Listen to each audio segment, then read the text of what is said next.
ರಾಜ್ಯ ರಾಜಕೀಯದಲ್ಲಿ ಬ್ಯಾನರ್ ಗಲಾಟೆ ವಿಚಾರ ಅನ್ನೋದು ಮುಗಿಯದ ಅಧ್ಯಾಯ ಆಗಿದೆ. ಇನ್ನೂ ಕೂಡ ಬಳ್ಳಾರಿಯಲ್ಲಿ ವಾಲ್ಮೀಕಿ ಬ್ಯಾನರ್ ವಿಚಾರಕ್ಕೆ ಸಂಬಂಧಪಟ್ಟಂತೆ ಆ ಒಂದು ಘಟನೆ ಮಾಸುವ ಮುನ್ನವೇ ಇದೀಗ ಮತ್ತೊಂದು ಬ್ಯಾನರ್ ಕಿಚ್ಚು ಉದ್ಭವಿಸಿರುವಂತದ್ದು. ರಾಜ್ಯ ರಾಜಕೀಯದಲ್ಲಿ ಮತ್ತೊಂದು ಬ್ಯಾನರ್ ಕಿಚ್ಚು.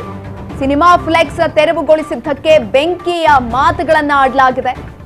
ಬಳ್ಳಾರಿ ಗಲಾಟೆ ಬೆನ್ನಲ್ಲೇ ಶಿಡ್ಲಘಟ್ಟದಲ್ಲಿ ಇದೀಗ ಕೊತ್ತ ಅಂತ ಕುದಿತಾ ಇರುವಂತದ್ದು.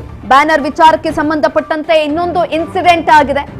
ಬಳ್ಳಾರಿಯಲ್ಲಿ ನಡೆದಂತಹ ಗಲಾಟೆ ಮಾಸುವ ಮುನ್ನವೇ ಇದೀಗ ಮತ್ತೊಂದು ಗಲಾಟೆ ಆಗಿರುವಂತದ್ದು. ಬ್ಯಾನರ್ ವಿಚಾರಕ್ಕೆ ಸಂಬಂಧಪಟ್ಟಂತೆ ರಸ್ತೆಯಲ್ಲಿ ಕಟ್ಟಿದ್ದ ಬ್ಯಾನರ್ ತೆರವಿಗೆ ರಾಜೀವ್ ಧಮಕಿಯನ್ನ ಹಾಕಿದ್ದಾರೆ.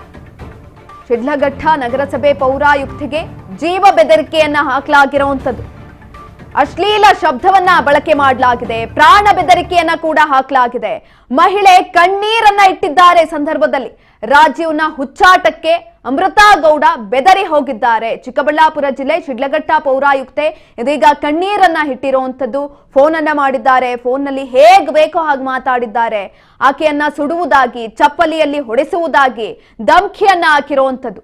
ಬ್ಯಾನರ್ ಗಲಾಟೆ ವಿಚಾರಕ್ಕೆ ಸಂಬಂಧಪಟ್ಟಂತೆ ಇದೀಗ ಮತ್ತೊಂದು ಇದೇ ರೀತಿಯಾದಂತಹ ಗಲಾಟೆ ಉದ್ಭವ ಆಗಿರುವಂತದ್ದು. ಬಳ್ಳಾರಿಯಲ್ಲಿ ಇನ್ನೂ ಕೂಡ ವಾಲ್ಮೀಕಿ ಬ್ಯಾನರ್ ವಿಚಾರ ಏನಿತ್ತು ಆ ಒಂದು ವಿಚಾರ ಉದ್ವಿಗ್ನ ಪರಿಸ್ಥಿತಿಗೆ ಕೂಡ ಹೋಗಿತ್ತು.